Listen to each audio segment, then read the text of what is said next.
Alright guys, welcome back to another episode. If you guys are new here, my name is Jaron Geyser and I pump out content for your outdoorsmen in central Pennsylvania. I am located in central Pennsylvania. I do a lot of fishing videos, bass fishing videos. I even throw in a couple duck hunting videos this past year. So have a lot of fun creating content for you guys. Like I said, I am based out of central Pennsylvania. And today we are going over my DIY ice setup for Panoptix. I'm going to be disassembling this because Mother Nature threw a little bit of a monkey wrench in the situation and it's getting warm again. This is off my boat and my black box. Everything is in this container that I built, and I will go in depth on a little bit of how to build your own and also your transducer setup. I'm going to be going over all that today. So if you guys like this kind of techie stuff, head down, hit the subscribe button because I'm going to be pumping out a few more videos. I'm going to be pumping out another video of how to set up Panoptix by yourself. You don't have to take it to anybody to pay them to install on your boat. I can show you how to do it yourself, everything you're going to need, from screws to sealant to crimps to wire to everything. So if you guys want those videos, let me know down in the comments. I'm definitely going to be cranking them out, and you guys are probably going to want to stick around for it. Keep your eye out for those because they're going to be pretty good videos. But without further ado, we're going to get into this. Stick around. It's going to be a good one.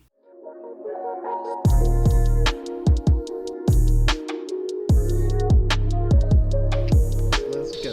Yeah. It's pretty much that temperature the whole way through. Get that tail, that famous duck.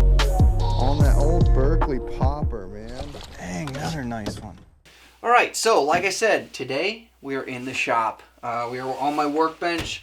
We're going to be disassembling this sucker, and I'll show you all the good stuff that's inside this box. I do run this off of DEWALT batteries, 20-volt DEWALT batteries. My screw gun here because I do need to take the box apart, but we run these right off of, this is a 4 amp. We do have a couple 6 amps. I own my own construction company, so we do have some of this stuff available to us. Everything you need I will have linked down in the description for this build right here. Batteries and everything included. So I will definitely have all that down there. So if you're looking to build your own and just a cheaper alternative instead of going with Garmin's actual ice kit, which runs a pretty penny actually. So if you guys are interested, this is what we run our battery or our Panoptix off of. A 4 amp, we can usually get about 4 hours, out of a 4 amp battery. So it is actually true as far as amp hours to Panoptix. So we can usually get 3 to 4 hours out of a 4 amp battery. So we usually carry 2 of these along a day. Obviously, if you go with the 6 amps or the 5 amps, they're just a little bit bigger, so they last a little longer. One thing I will say, running 20 volts on the Panoptix system does actually allow you to have a clear image. Running on 12 volts or what are most 12 volt systems are actually like right around 13.6 to 14 volts. But actually adding that little bit of extra juice sometimes actually clears up the screen for whatever reason. I know there's a technical reason to it, but I noticeably see a difference running it off of DEWALT batteries versus running it off of my boat battery. They don't last as long as a boat battery. That's just a given, but there are more volts going to the system. So it does clear the image up. So if you guys see a difference, that's why they running a little bit higher voltage through them helps them a little bit. I've never looked up to see how many volts are unsafe. I've talked to a couple guys about it, and they said once you get over that like 24 volt system, you really don't want to run your screen off of that. You can run your black box with pretty decent sized volts to it, but run your solo screen off of your 12 volt systems. That way it will not fry your screen. So a little disclaimer, if you're gonna run your Panoptix off of a 24 volt system, just don't run that 24 volts to your screen because I think it voids your warranty. Don't quote me on that, but yeah, it's a little bit of a gray area that I don't really want to risk burning a $1,000 screen on, because this is a 94 SV.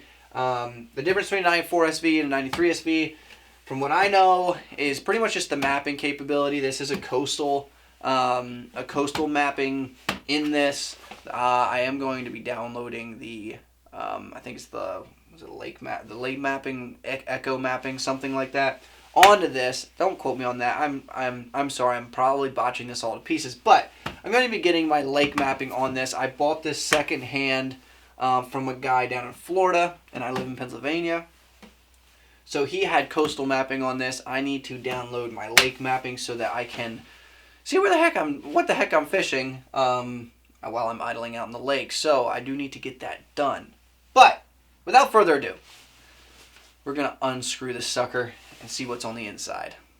Alright, so first things first, the way I put this together was, let me get you in focus here. I can pretty much take this panel off right on the front and get access to nearly everything. So it's just 3 screws holding this panel in here. Okay, that panel comes out. And then I can easily take the screen out just unturning the knobs. I did use the knobs that are stock with the actual screen. So that little knob right there, I just put a hole straight through the casing here. I'll give you a close-up on all this. I'm just rambling on and on. But anyway, so once you get your screen out, you can just undo your plugs on the back side. Like I said, this is a pretty fast system as far as, like, you know, taking it on and off your boat. It is a pain. You obviously don't need to take your transom mount transducer off for this. I'm only running Panoptics on my ice setup. So there's your screen. Screen's off. Okay. Good to go on that. Now we're going to go ahead and unscrew the black box out of the back of this. But before I do that, I'm going to go ahead and give you a close-up. So this is what we're dealing with. All right. I don't know. Let me pull some light in here so you guys can see what the heck is going on. So this is the deal. The biggest issue you're going to run into is with your power wire and your actual, you know, let me get in frame here. Hold on a second. The biggest issue you're going to run into is all this wire. So thing I do, your power wire, your what else is there? Screen wire, and then also your actual LiveScope wire. They're all pretty lengthy, so you're gonna want to wrap them up pretty good and just coil them up. And I always use zip ties because they're easy to cut. Don't over tighten them because you'll wear your wires out. You do not want to do that, otherwise you got to get whole new harnesses. Don't do that. You just don't want to go down that road. But anyway, you can see my tight little wound up wire kit here. Black box is screwed all the way in the back underneath all of this wire. So you can see the black box there.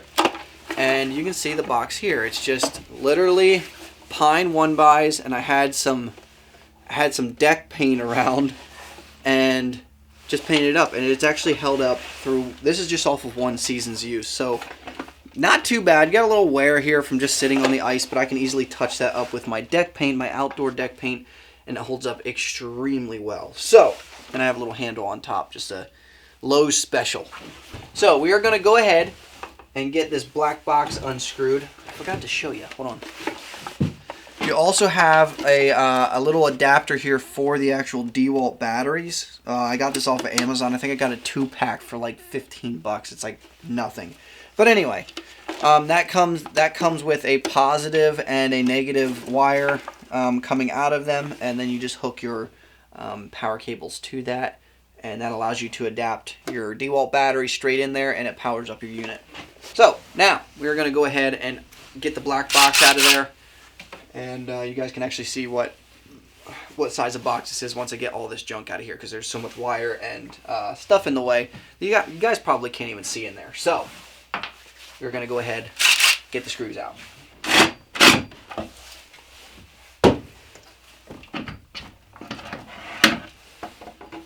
Alright, and there's your famous black box right there. 2 screws. There's 4 ports here, but the screws I have in there hold it in there so well that you could probably throw this thing off of the back of a truck and it wouldn't really hurt it. Okay, so the only thing that's a little bit of a bugger about this whole setup, I will just say this, is that your power wires. So, your power wires here, let me get this whole thing situated around here. So, your power wires right here, you're going to see, let me get you a little closer, a little more light here. You're going to see your black and your red on this side right here. So, the one thing that I will say is you want to cut these things pretty much right where they connect, because you don't want to shorten these wires for later use. So, best thing to do is take your cutters in here, and what I like to do is I like to cut pretty much right on that crimp, and that pretty much shortens your wire. So every year, if you wanted to, you could actually put a little bit of an extension on these wires, but every year you're only losing about a 1/4 inch of wire every single year. So as far as that goes, you can easily put extensions on them. That's not an issue. Here's your negative. I'll just cut this off quick. And boom, you're disconnected. And there's the whole jury rig of wires. So now when you go to put this on your boat, you just cut these wires off and you can extend them wherever you need to. The other thing too is I wanted to show you guys just a little bit more of a size of what this thing actually is. You can see here, I am behind it a little ways. It's not that big. It's really not that big. It kind of does look pretty large. But I will say it's not that bad. Really not that bad. I will show you guys the setup as far as the transducer goes. I did end up popping a little bit of my bracket off here just for the simple fact I have the wrong bracket. I do have the right brackets back here to actually adapt onto this pipe where I don't need this adapter. I will post that bracket right up here.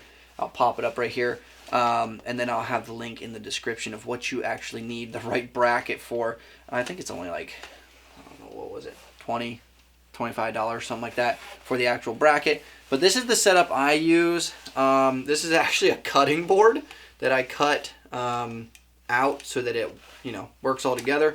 And then I have a little L bracket here with a hose clamp. And then I do have a little compression, a PVC compression coupling that I took the gaskets out of, put that top and bottom, and that makes it so that it just hovers on there and you can turn it.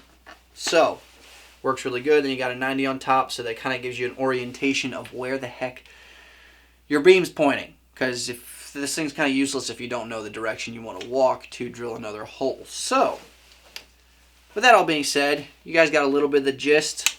I will post as much stuff as I can as far as products I used to build this whole thing, because I got to build actually 2 more of these, because this one that I have in my hand was actually one of my friends that I built for him for his Panoptics, and I need to build one for me, and then I need to build one for my brother, because we all have Panoptics now, and we're going to be going up to New York sometime second week in February, I think. If you guys are in New York, anybody watching in New York, hit me up. I will be in really close to Lake Oneida, on the north bank of Lake Oneida, smack in the middle of the lake. We got an Airbnb up there. But anyway, hope you guys enjoyed this video. I was just thinking, I'm going to be pulling this off, putting it on my boat. You guys may want to build one of these yourself, because in reality, all the materials and everything is really not that expensive to get into. So, good alternative if you're looking to get into ice fishing, using your old Panoptics, using your resources to the best of your ability. So, if you guys like this kind of content, go down, leave me a like, leave me a comment, let me know what you guys want to watch next. I'm going to be putting this stuff on my boat, so I'm probably going to be, making a video, just getting you guys informed on how to put Panoptics on your boat. But anyway, thank you so much for watching. Catch you guys on another episode.